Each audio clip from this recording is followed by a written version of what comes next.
Welcome back. Welcome back. So this month we're going to feature a very, very cool author, Kwame Alexander. Whee! You are? Oh, and if you don't know, I'm Shenelle. And I'm Gennelle. And this is Shenelle and Gennelle, where book talk meets culture. So let's get right into it. Jump into it. So the first book is The Crossover. Excellent book. So this book features twins, Joss and JB, who basically it's just their teenage life and life growing up as teenage boys. Yeah, I think they're preteens. Are they preteens or teens? No, they're in high school. They're in high school. They're teenagers. So just to give you a summary of what the book is, so it really speaks mostly to Josh Bell's experience with his relationship with his father, his family, his friends, and his twin brother, Jordan Bell. And the dynamics they have in the story between father and son, brothers, mom and son, and the tension they feel as a family. But yet still the closeness that they have together. And it centers around his love of basketball. Yes. And what I like about the book is the relationship between him and the father. There's a strong father presence, strong male role in this. And that, without giving away any bloopers or spoilers of the book, it's a great book. We read the graphic novel. Yes. To it. So the graphic novel is very visually appealing. I can't say. So are we going to ace this already? Before we ace it, I just want to talk about, before we ace it, because I don't want to dive too much into the plot of the book because every little detail leads to something else and it's so twisted and dynamic and fun and everything. But I think like this book really has a strong sense of what the Black family looks like. Oh yeah, definitely. I really like how he makes like the Black family in this book seem like represented the way it is. Like normally, like there's some kind of broken home situation. This is not that situation.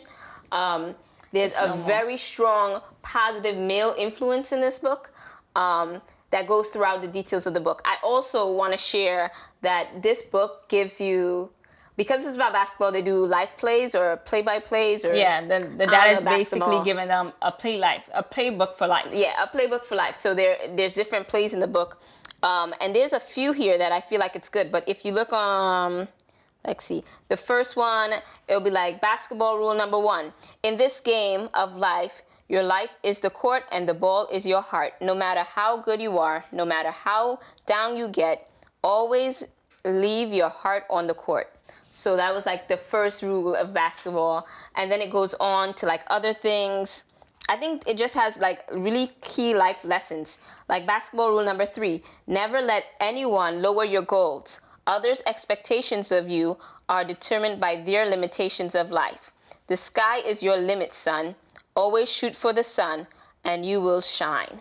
So throughout the book, the father is like constantly reinforcing positivity to his sons, always having high hopes and expectations for them. So I think that the book is very like motivational. It gets you going. It keeps you on a high. Right. So I agree with the book. I agree with the plot.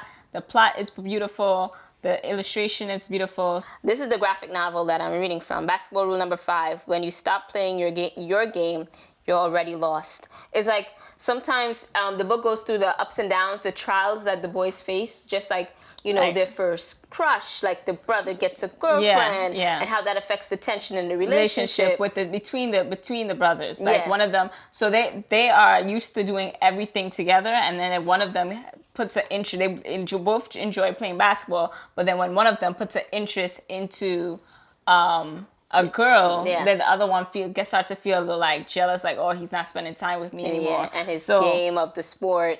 And I think even the dynamics with his friends are pretty like intense. Also, one last thing that I think is key for this graphic novel, because I think also too that the book is a poem, and then the graphic novel, I guess it kind of reads as a poem in some parts. Not in all the others, but just this is what I want. I'm gonna pretend like I'm a sports host announcer person. Okay, go for it. Let's see. Josh play-by-play. The Red Rockets, defending country champions, are in the house tonight. They brought their whole school. This place is oozing crimson. They're beating us 29 to 28. With less than a minute to go. I'm at the free throw line. All I have to do is make both shots to take the lead. The first is up, and it hits the rim. The second looks real cool, missed again. But Vondi grabs the rebound. A fresh 24 on the shot clock. Number 23 on the Rockets strips the ball from Randy. The game is like a ping pong with all the back and forth. He races down court for an easy lay.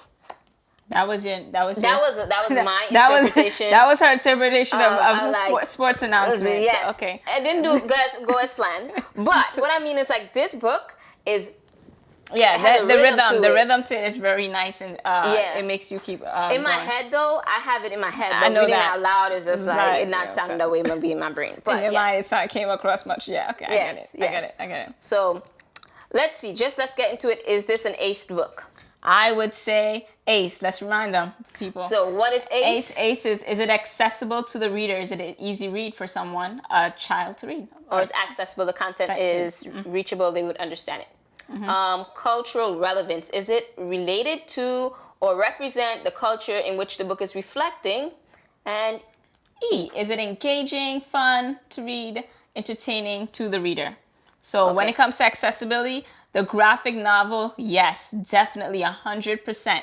I also like that Kwame Alexander, he has in his style of writing and in most of his books, he does this thing where he puts like these non-so everyday words in there and then it provides the definition in it. So it makes it fun. Like even if the child didn't know the definition, the word, it makes it, he defines it right there in the text, and it's such a cool way. And I think this book is great for those who are reluctant to read or struggling to read.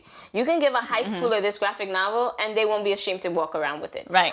Because not all the vocabulary words in there are accessible, like might be, accessible to a very, very struggling reader, but the way the words are written on the page, the graphics that are in between it, the definitions that he puts in between the writing, the length of each page, how short each poem or thing is, it's amazing. It's amazing, yeah. It's amazing. And you can definitely go through it very easily in terms of like reading the content and just using context clues, understanding basketball. Even if you don't read basketball, I feel like, okay, this is the book that people say, I can't get my boys to read, but this is the book. This is the book for them. Yeah. Especially if they enjoy basketball. Yeah, I think if you can, And I think for girls will enjoy the books because girls are very versatile.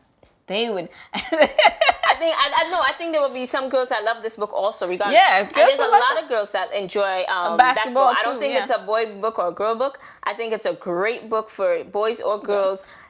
If their interest level is basketball, they would love this book. If they don't care about basketball, you can still like it. They may still enjoy it. Yeah. Content-wise, I feel like it's appropriate for, I would say, late elementary, first, early middle school in terms of content. There is a scene where he talks to a girl that people might feel, that's a little too touchy for kids. But if you're in middle school and you think your boy child, and you never thought about a girl, then maybe, I don't know. I don't know what to tell you. You may be in a little denial. Yeah. Might be naive. Okay, but anyway, we digress. So engagement. We forgot culture. Oh, I said, my man. Okay. Culture. So this is about black teen males. Yes, and a black family. I like the book because it is culturally relevant. It does represent the black family in a way that's positive. It's very engaging. It's high-spirited. It's very high-beat. The language and the use of slangs are appropriate for the culture. Yeah, it's continuous throughout the book. The style of like just what's going on, like cultural references are very appropriate and seem very genuine. It's not faked at all. Yeah, it's not fake. It's not fake at all. And let's go to engagement. Oh, easy, highly engaging. Highly because engaging. I think I could read the graphic novel. I mean, I read in a day and it wasn't a full day. It wasn't. Yeah. This book was like you didn't want to put it down. Yeah, you didn't want to put it down because you're like, no, the whole time. Spoiler alert, you cry at the end. If you don't cry at the end of this book, which is surprising because it's very highly emotional, what the author did well was make you fall in love with his family so much that to the end I was in tears. Yeah. Literally in tears, and I couldn't believe it. I was like, why is this happening? So much is happening. We can't tell you why we're in tears. But it's so. And it goes by so quickly. It goes by so fast. He's an excellent writer. He knows how to make you. You felt like you were with the character for years. Yes. And you're building up all this like emotion and all this like, and then your heart just breaks. And then, so much happens. Great book. If you have a teen boy and he doesn't shed a tear after this, he's playing games. Literally. Because the book is so much goes on. But definitely, let's say, long story short.